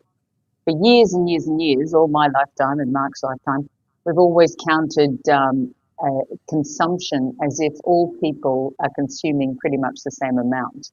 And therefore, if you have more people, then your economy is bigger because they're all consuming the same amount. And there's this sort of assumption that they're producing that amount themselves, when in fact, when you've got a large section of the public, in fact, in the UK, it seems to be we're paying out more in welfare than we're collecting in taxes. So I've got to assume it's a very large share of the population. Yes, they're consuming goods, but they're not paying for those goods themselves. They're actually asking the other part of the population to pay for them. And the other part of the population at the moment is going along with this. But there will be a point when they go, sorry, I'm not doing that anymore. The first bit of sort of suppliers' strike I've seen is in cigarette taxes. For years and years and years, the government kept putting up cigarette taxes thinking that would stop people smoking. And instead, what we've discovered is it's created a massive market for cigarettes that are, I'll call them illegal, but they're not really, they're just untaxed. These are cigarettes, perfectly legal, exactly like the cigarette you're buying, except there's no 75% tax added to it, or 80%. And so we've just, people have just, even normal, regular people who would generally obey the law seem to be happy to buy cigarettes without tax on it. Yeah. And there's That's going to the be thing, isn't it? That if you get to a point, I mean, the Laffer curve suggests there's obviously behaviour changes, but you get to a point where the taxes on things are so punitive that people actually say, to hell with this, I'll operate on the black market side of the economy. And that brings with it a whole range of problems of, quality control on goods, all of that sort of stuff. Potentially, I don't know in the particular case you've said, but we've got a particular problem in the UK that cigarettes are being supplied by organised crime, right? It's like supplying drugs. So you're helping organised crime. All right, you might not love British American Tobacco or Imperial Tobacco as entities necessarily, right? But they're a hell of a lot better than helping the mafia. So we're generating a black market in these sort of goods. Catherine, look, we've got to move on. Thanks so much for joining us. Absolute bundle of common sense from the brilliant Catherine McBride, smartest Australian woman in the UK. We'll have you back on the show soon. Okay. Absolutely awesome common And I'll sense. work Thank you out for how to joining use the camera. There you My go. pleasure. You just got to go. You just Yeah. got with somebody with an IQ of yours, that will be absolutely no problem at all. Interesting point that you made, Coxie in the corner. We don't audit stuff that the governments do, right? So, I mean, okay, we kind of have a look at it and you look back on it, but a company, if it, invests in some new project or brings in some new rule or launches some new product, will sort of say, well, these are our expectations of it. Let's monitor it. Oh, that one didn't work, cancel it, remove it from the shelves. This new approach to how we do things, that hasn't worked, let's end it. We never look back on stuff that the government's tried, whether it's a new rule or a new tax or, the number of things that are being brought in to tackle obesity, rules that, chocolate oranges can't be put within so many feet of the checkout. Has this done anything to reduce obesity rates? Well, we just never, don't know. ever look back at it. We just don't know, and this is a huge problem for me. Look, it's good practice, and we don't put good practice into place. Look, no good business runs this way. No good economy runs this way, and therefore no good country can be run this way. We cannot be run by ideology. We have to protect the market to some degree from the ideology of the incumbent government. That's not just because I don't want a socialist government, but there could be other types of government that maybe I do want that people need to be protected by. And I think you have to have an element of ring fencing to do that. And I think that nobody's holding anyone to account. All the think tanks, pop conferences, I'd love to ask you more about that. We haven't got time right now. But the idea that we could have somebody that is, or a group of people that are constantly monitoring this, holding the government to account and saying, you've invested X and from it you've got Y and it is not benefited or it has hugely benefited A, B, C and D. Yeah. I think we're missing something here. Yeah. Alison Moore says in the chat, good idea, get Charlotte Gill to do an audit. She is fab. She is damn good at auditing things. I'll give her that. I also think it was Alison who's saying smokers have paid tons and tons of tax. That is absolutely right. Have you ever smoked? I have smoked. I smoked when I was 18 to about 20, and then for a period of 6 months when I was 36. Okay. I just want you to all know at home that if you have never smoked, that is tax avoidance. Clear and straightforward tax avoidance.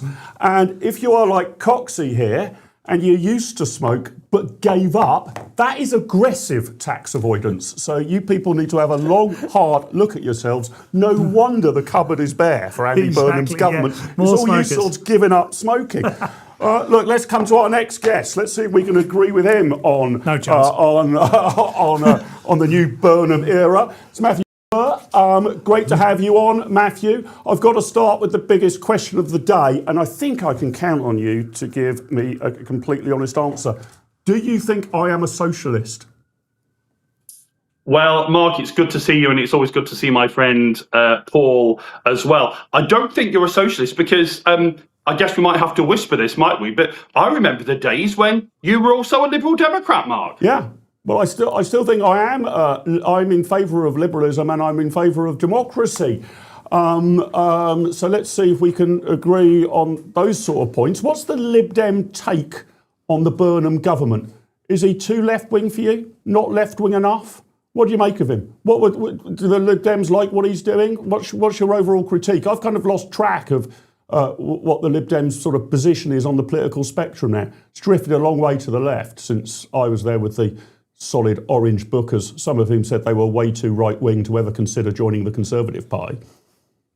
Yes, I remember the Orange Book days, the Clegg days. Some of my fellow Lib Dems that are still of the Orange Book variety say that Nick Clegg led us into government, and I have to remind them, of course, that he lost seats in both elections that he entered, and it just so happened that in 2010, the figures for the first time in 80 years enabled us to kind of sneak into government on that occasion. So I'm not sure exactly that he led us into government. I think that's not quite right. In terms of Andy Burnham, look, I think he's had a good first few days. I think he communicates far better than Keir Starmer ever could. Not that that is saying much, but it's saying something. It's a very low bar, I think, isn't it, at the moment? But I think he does the comms well. And I know earlier on you were kind of bemoaning the hope he changes stuff. I think we need a bit of that. I think optimism in politics is really important. You then have to deliver, of course, and that is the hard part of actually governing, and we're yet to see whether Andy Burnham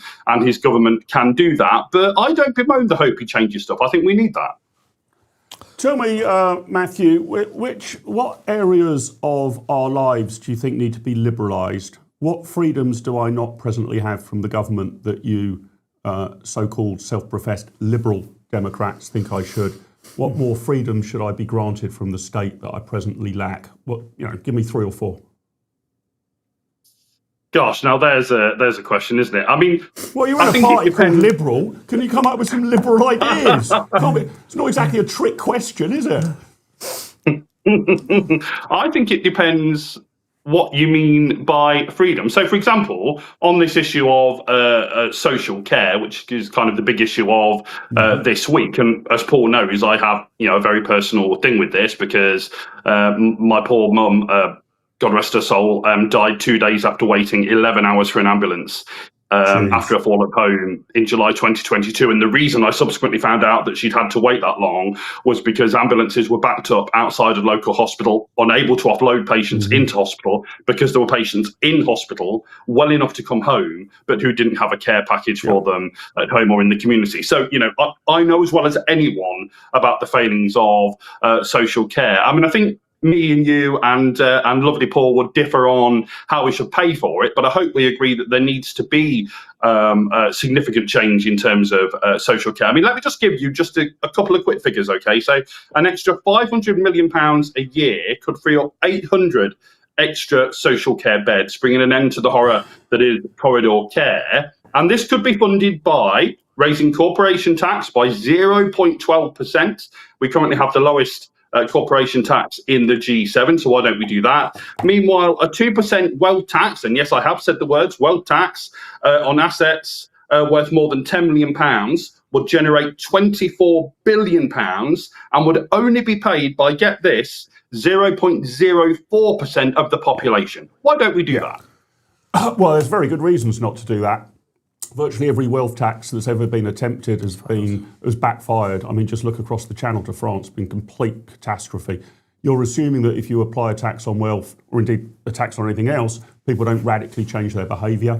We've had a greater flight of millionaires out of the United Kingdom to foreign territories than any other country in the world, bar, I think, China, over the past 12 months. But Matthew, what troubles me, I'm going to bring Coxie in a minute at the moment, is, you've made some points on social care. I'm really sorry to hear that story about your mum. I mean, it's just ghastly. The system doesn't work.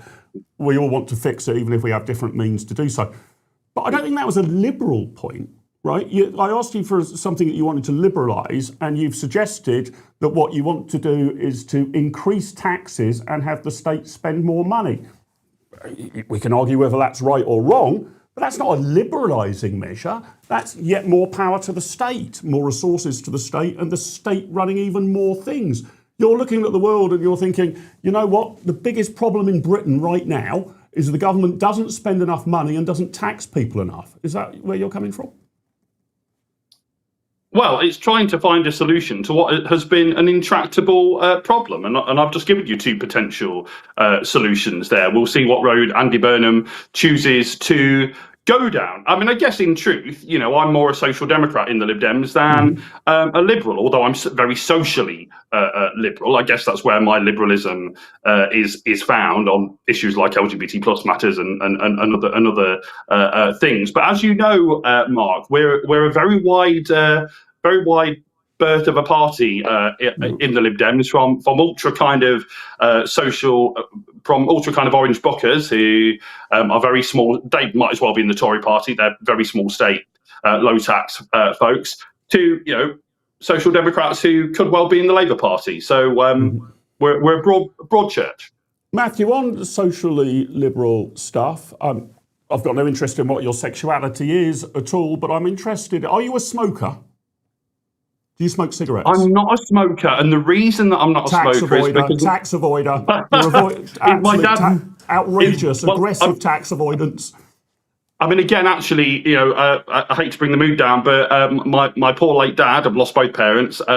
He died 10 years ago after having very serious issues with his breathing and pulmonary embolism and all of that stuff. And that was because he smoked very heavily for decades. So that put me off for life. Do you think that should be a personal choice there? I mean, obviously, folk know that smoking is extremely bad for you and can be fatal. But if you're a social liberal, do you think a landlord should be allowed to allow smoking in his pub and individuals can choose whether they want to frequent those premises? Or do you think the state should prohibit that personal individual choice, even though it is one that obviously all sensible adults know involves dangers to health? I think that's difficult, isn't it? Because I certainly don't think smoking should be banned, because I mean it's people's choice, and we don't ban alcohol, do we? Despite the fact that obviously some people have a problem with that as well. It's interesting though that we don't as a society seem to approve of the idea of any drugs being legalised, and yet really what is the difference? I would ask you. So that's a good point. I think that's a very good point. But I mean, what's odd to me is the Lib Dems seem to be quite liberal on drugs. I don't know what the official policy is, but I'm sure it's to legalise cannabis, right? But very illiberal on tobacco. I don't know why you'd be liberal on cannabis and illiberal on tobacco. Yeah, and I think we need to recognise the point that you made earlier on that, I mean, I'd wish that fewer people were smoking, of course, but I mean, we have to recognise the amount that it brings into the exchequer and the fact that that can then be spent on the NHS and other things. And look, we all have our personal peccadillos. I mean, as you can tell, I'm not exactly a small chap. I should probably be eating more than I am, less than I am, and having more exercise. So so a future Lib Dem government will ban food. Yeah. Well, we all have our crutches, don't we, that we used to get through life, and some are healthier than others. Being a liberal means that you allow people to go to hell in their own merry way, I think. Coxie, you got a question. I know you and Matthew agree on virtually everything. Let's find a zone of possible agreement here from Coxie in the corner. Well, I genuinely love that Matthew has come on the first Littlewood and Cox show. He's the first one who doesn't think I'm a socialist well, as exactly, well. He's welcome back any time. Matthew is my favourite, lovely and kind representation of the perpetually wrong, as he well knows. And look, I welcome you coming on, Matthew. Earlier on, and by the way, every time we talk at the moment, you talk about the latest relative that's passed away. I'm hoping you can just get them all out of the way in one show, because it makes it very difficult to debate you when I feel empathy, and I don't want to feel empathy. But Matthew, I'm sorry to hear about all of those things. But look, you talked earlier about the two solutions to overcoming our issues is to raise tax or introduce tax. Why can we not reduce tax? Why can we not reduce spending? What are you so sure that we shouldn't do that? And if so, why shouldn't we do that? Well, so for example, I agree with an idea that apparently has come out of the Burnham camp, which is to make sure I get this right, to lift the burden before people at the very bottom end of the scale start paying tax. And I know that was something that the Lib Dems did in coalition that I did agree with. Wasn't much that I agreed with in the coalition years, but I did agree with that. So I mean, of course we should look at areas where the burden of tax can be lifted, but I don't think that should be at the expense of properly funded public services. And I know that you may think that a lot of money goes into the NHS, and of course it does, but actually we're still not at the European average on spend for health services. And you might remember that the last Labour government, to be fair to them, did get up to that level in terms of health spending, and that was when we had the best public satisfaction ratings for the NHS. And I don't think those two things are unconnected. I think we're all old enough to remember a time where the NHS was better than it is now, and it wasn't necessarily under a Labour government. Yes, in the late 90s, the NHS was better, but my experience of the NHS in the 80s and early 90s was very good by comparison to now. So I don't necessarily think this is about spending more. It's about spending wisely. And I think that where we have a welfare state that is at the tune of 333 billion, which exceeds our income tax receipts, it's unsustainable currently. So we have to look at how we do it rather than how much we put in, I think, Matthew. Wouldn't you agree? I think it needs to be what works. I mean, I'm not especially ideological on this. If there's a way that can be found to properly fund social care that doesn't hit the hardest most, but also from your perspective, it isn't about leeching more from the very richest, then okay, I'm prepared to hear that. I've not heard it thus far, but if we can find a way that manages to do all of those things, then great. But I've not heard it, and I think I'm afraid. And I know some people just don't like the way the NHS is funded anyway, and I guess that is an ideological divide that can't be bridged. But if you accept that actually we want an NHS that is free at the point of use, which is certainly what I want. I mean, I'd hate to go to an American system where you have to know whether... Nobody wants an American system, Matthew, but I thought you were very pro-European. How about a Western European system? You'd be up for that? And how do they We'll get you back on the show to discuss that. I thought you Lib Dems very pro-European. I'd take the Dutch system, the French system, the Belgian system, the Danish system. I'd take any of those above the NHS. Look, Matthew, it's great to have you with us, but we're really on the clock, especially given that you don't call me a socialist. You're welcome back if I'm next in the hot seat anytime soon. Thank you, my friend. Always great to have a debate. Really good to see you, Matthew. Let's go back to the lovely, lovely Fiona with the news. Morning, I'm Fiona MacLeod. The Knob of the North has announced a major devolution package, giving English regional mayors a share of income tax revenues from 2028 and more control over business rates from next year, aiming to shift power and funding away from Westminster. The Bank of England has held interest rates at 3.75% in a 6-3 vote, citing easing domestic price pressures but ongoing risks from Middle East tensions and volatile energy prices. Meanwhile, firefighters continue battling a large wildfire on Dunwich Heath in Suffolk, a few miles from the Sizewell B nuclear plant. Crews say they are in a better position, with no threat to the station after evacuations amid the ongoing heat and drought. More than half of England is officially in drought after successive heat waves and record low rainfall, with hosepipe bans affecting millions. I heard a rumour that Ed would go his hose out while reading the news this week. Whatever floats your boat. See you later, alligators. Fiona floats our boat yet again. Absolutely fantastic. A little bit of breaking news here, Coxie, before we bring in Steve N. Allen. Southport killer Axel Rudikabana charged with multiple assaults on prison staff. Just broken in the last few minutes. He's been charged with prison attacks and possessing a weapon. The offences took place at Belmarsh over 6 months, from May to October 2025. What do we make of? Well, he's a dangerous young man. He's been a dangerous individual even since he was a child. I'm sure Stephen Allen, who we've got coming up next, will have a few things to say about this. He'll be sat in the wings now thinking, "No, I don't, Paul. But you better do, Steve."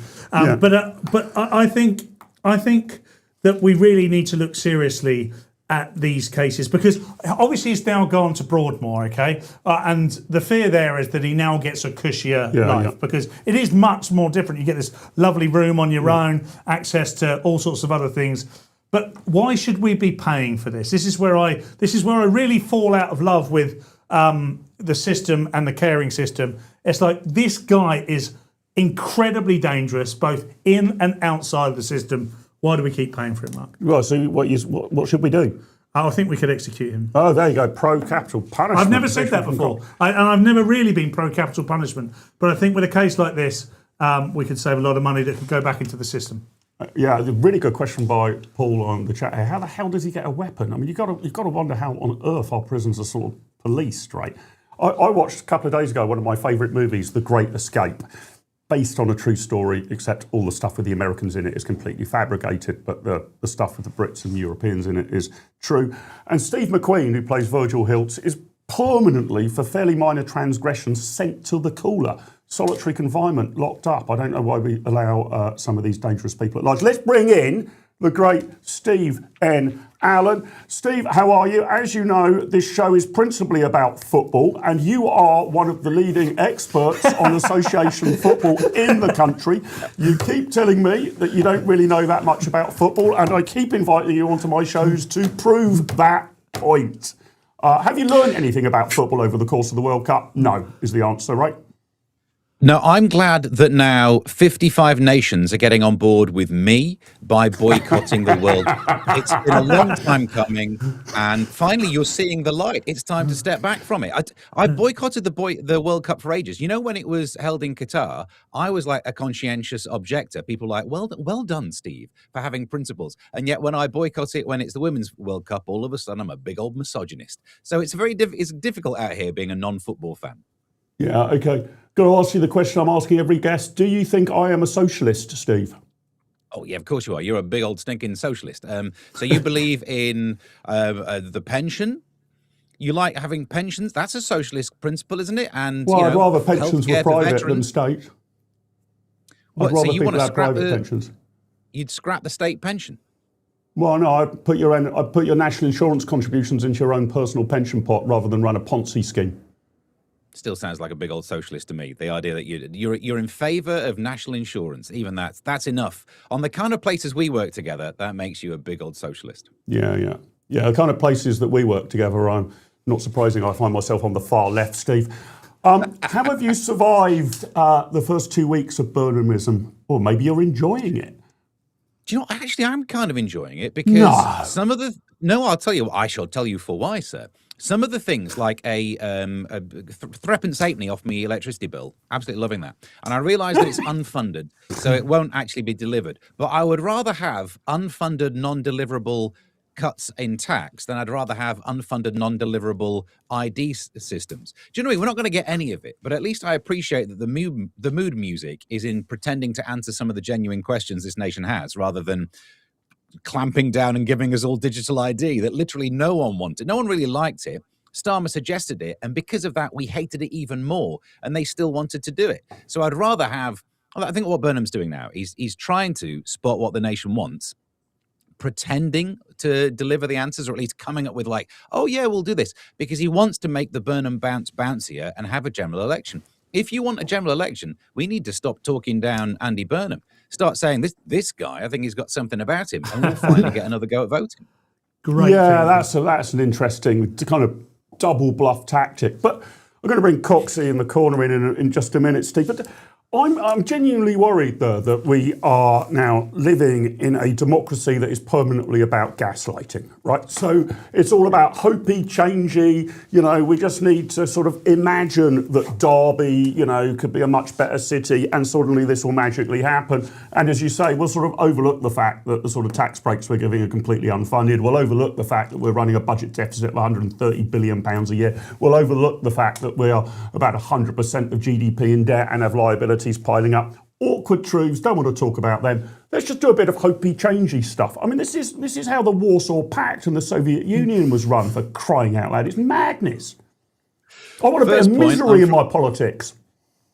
I'm sure we can deliver some of that pretty soon. Although I think Starmer did misery too strong at early doors. Straight out the traps was like, don't get all excited. Don't enjoy your life. We're going to have some short-term pain before we can deliver some long-term pain, was the messaging that came straight out at number 10 when Starmer got in. The first point you mentioned there, I am from Nottinghamshire, so Derby can never be a good city. It's a local rivalry. They make love to sheeps, though we know that. But to the other point, I, for ages, have been saying we're not as well off as we think we are. We need to stop pretending we're borrowing. We're living on borrowed money. You literally cannot do that. But now I'm old enough to realise I don't want to address that. If we can kick that down the road for another 50 years, I ain't going to be around. Everyone else has had this life of pretending we are a richer nation than we are. I don't want to have to pay for it now. So give it 50 years, let the next generation pay for it, because that's all we're doing, isn't it? The borrowing is taking from the future. That's one way of viewing how borrowing works. You look at it about the money. It's just tax deferred. Yeah. And at some point, it's going to come home to roost, and I will be dead at some point. I think we're all living this pretense, kind of like short-termism. I mean, that's my half-joke version of what short-termism is. Until you have a system where people actually don't just want to win the next media round, let alone the next election, then we will never address any of these issues at all. Yeah. I quite like Steve's approach here, Coxie. What do you think? That we're doomed anyway? We're heading for third world or fourth world or fifth world status. I sod it. You know, we're only going to be around for so long. Let's party along and just pretend it ain't happening. It's quite a strategy, isn't it? I've always enjoyed the way Steve says things. I've been working with Steve for many years now. We're both collaborators on the far right. Both have pretended to be from other aspects of the spectrum in the past. I love the fact that he's got his own slogan already, which I believe is now unfunded, undeliverable until I die, which would be an absolutely brilliant slogan for anybody to run. At the moment, you'd probably get into government, Steve. But look, one thing I want to ask you, Steve, is when we first started working together, particularly in the media, you would have been considered potentially the token lefty, at the very least centre left. We've worked together now for 4 or 5 years. Do you think over that period of time that your mind has been changed, or is it just the case of the Overton window moving? I think the two things have happened. One is that the type of lefty I am has changed, or not that I've changed, but the view. I was a centre lefty, but a little bit old school lefty in that I think a nation, I'm a socialist like Mark is, I think a nation should have a welfare system, but I'm very much safety net versus hammock. And that's how I grew up. And I'm more about protecting working class people who could be exploited, because in the battle of capital versus labour, capital will have the upper hand, unless you have some ability to unionise, and that's making me a bigger old school lefty.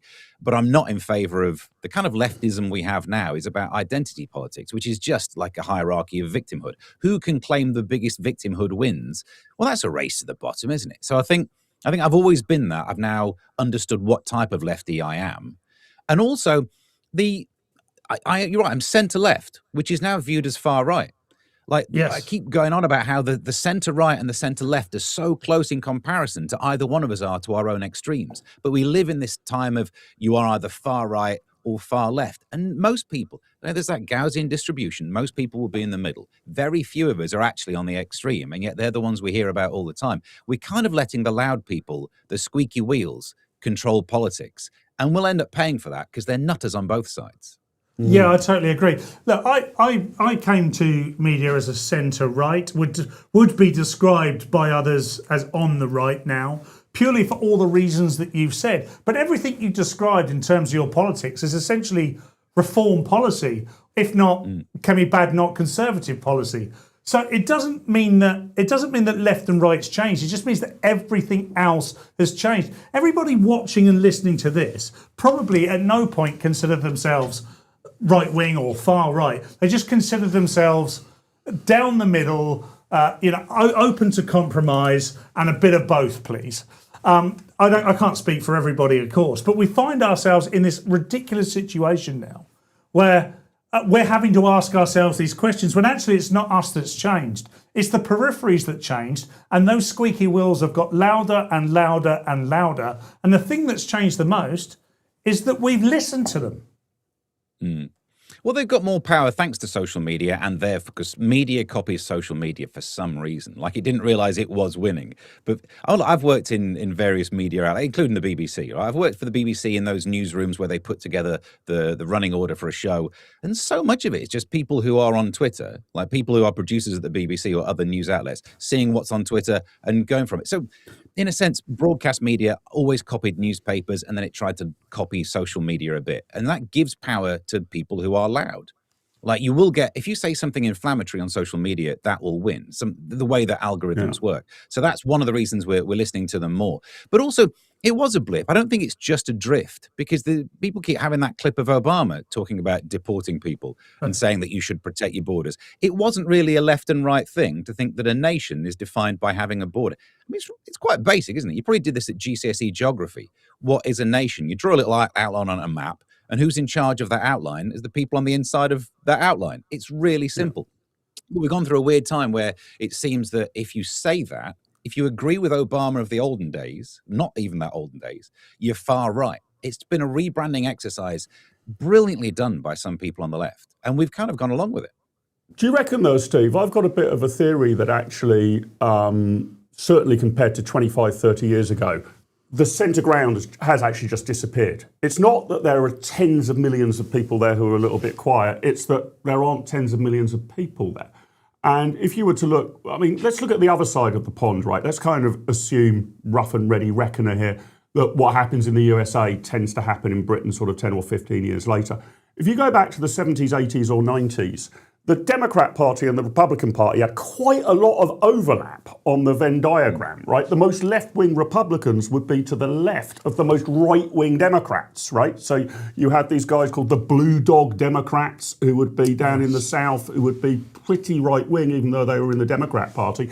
You had the kind of country club Republicans up in Massachusetts, quite lefty, liberal, cosmopolitan, and you could have bipartisanship. Sure, the hard right would be in the Republican Party, the hard left would be in the Democrat Party, but in the middle, you couldn't really work out whether the Tennessee senator for the Democrats was to the left or right of the Republican Tennessee senator.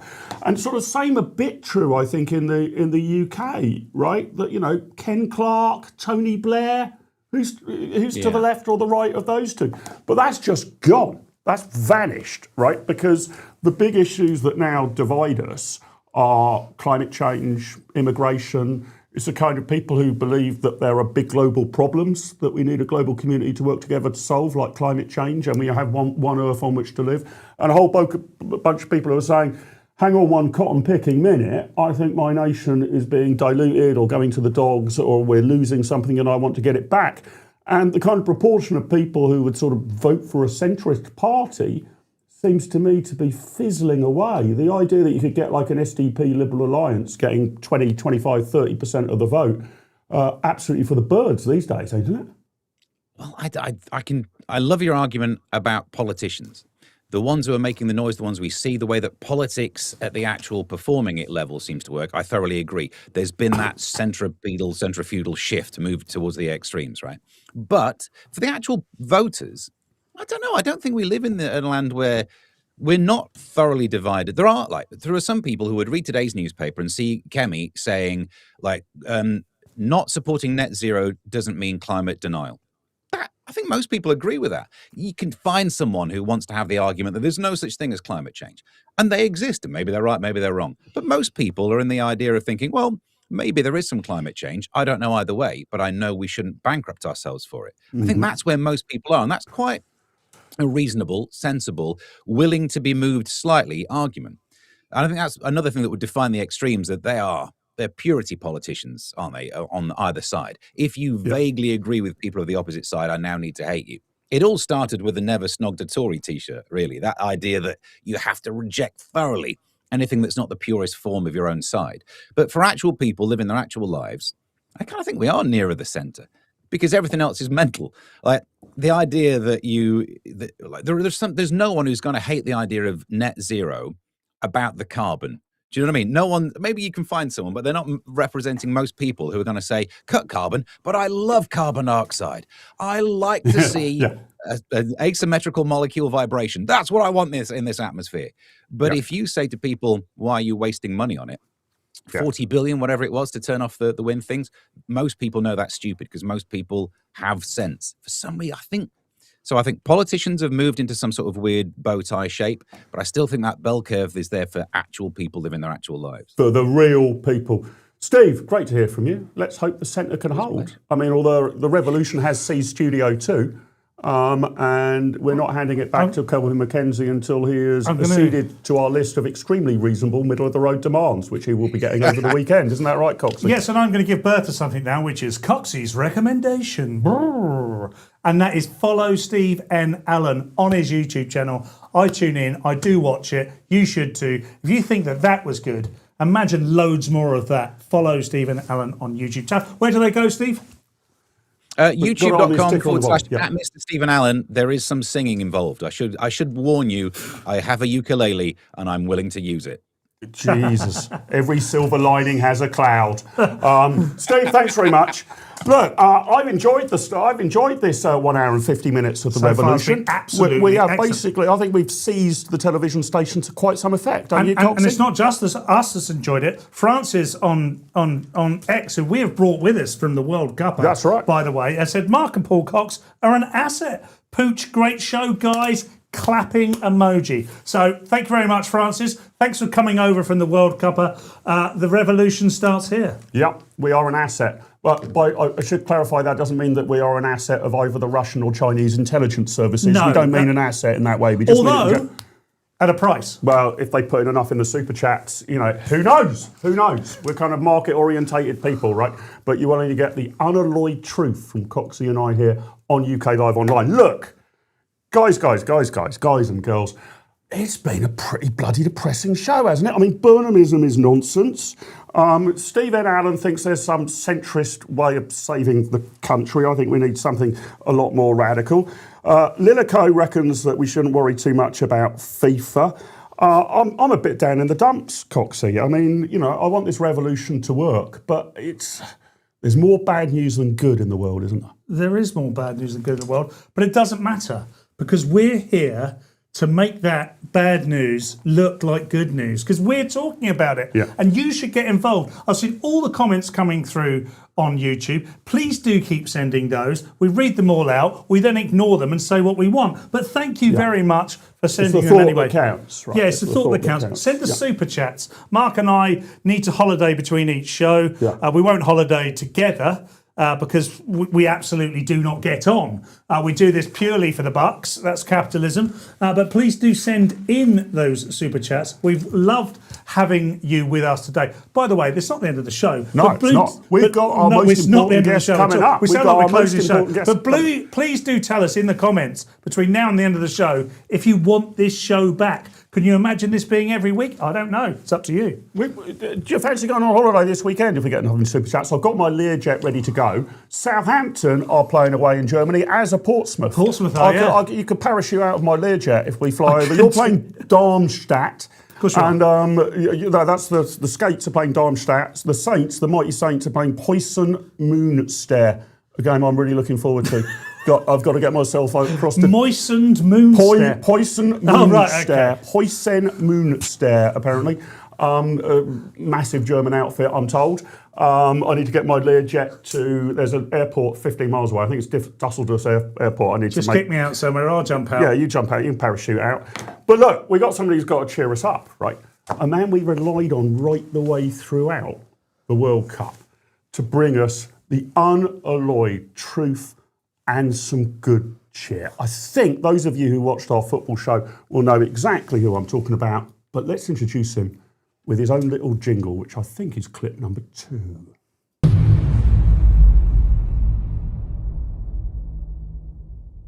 The Glindex is back! Glindex! Hello, my boys. The Glindex is back. Glyn, I'm begging you, have you got something positive about football, about politics, about the economy, about our bloody new Prime Minister in the Glindex? Something to cheer us up for the weekend, my friend. What have you got, buddy? I've got magic numbers for you, Mark. I like magic numbers. Does that mean they're made up? No, they're absolutely true, and you'll love them. It'll spread lightness and joy throughout your socialist world. The first magic number is 14, right? Why? It's 14 days to the start of the new footy season, that's all. Get in. Yeah. Right? So, this Friday, August 14th, Wolves against Blackburn Rovers in the Championship. Yeah. The next day, the Championship proper, so I can't remember who you're playing, but you should be able to Watford pronounce it at away. least, I would Watford imagine. away. Yeah, you'll be there. And then the following week, on the Friday, the August 21st, i.e. 3 weeks tonight, it's Arsenal the champions against, I'll get sick of hearing this, Frank Lampard's Coventry City. Yeah. Because it'll always be that when there's a celebrity manager involved. And that's the curtain raiser for the Premiership season. The Premier League get a bit longer off because most of their players have been at the World Cup and stuff. So they're the key things. But also I think it's not just about footy coming back. I think this is geared up to be like one of the most exciting and unpredictable footy seasons ever.